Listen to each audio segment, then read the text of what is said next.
Neurodivergent people can have a difficult time unmasking because if they unmask, they might face rejection. And if they have rejection sensitivity, that might just trigger all these wounds inside of them. And they might feel like people only like the masked version of themselves, the people-pleasing version of themselves, the version of themselves that was mirroring their environment in order to fit into their environment. So this can keep people stuck masking to stay fitting into their environment so that they don't face the rejection sensitivity, but then they're also feeling this internal resistance where they are not happy with themselves because they don't feel like they can be their authentic self. And this can happen for a number of different reasons.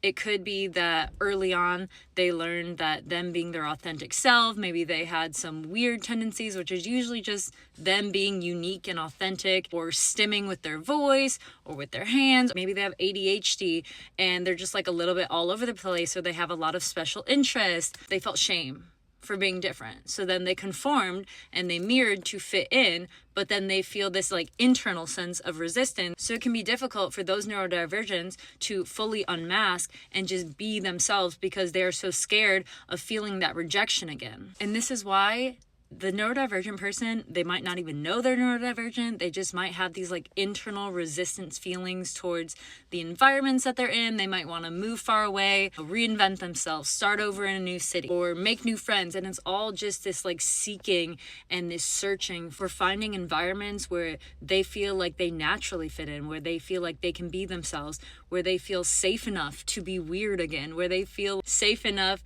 to let their authentic self out. And masking can even happen in the fitness industry, where people can feel like they need to mask if they go to a bodybuilding gym or a Pilates gym and everybody is doing a certain thing, a certain workout, they're wearing certain clothes, they're eating in a certain way, they're posting in a certain way. People can try to mask to fit into those environments. But at the end of the day, that neurodivergent person, if it's not truly aligned with them, they're going to feel some internal sense of resistance. So while unmasking and being your authentic self is really important for the neurodivergent person to be really fully aligned with themselves and their soul and become the happiest, healthiest version of themselves, it's not as easy as it sounds, because that means breaking like all of these bonds that they have around them. And that's not to say that those people won't love them for their authentic self, but they don't know if they will or won't until they find out, which can fuel their rejection sensitivity. So it can be difficult when they are so used to getting all of this external validation from these environments, even if they're the environments that they don't necessarily want to be in.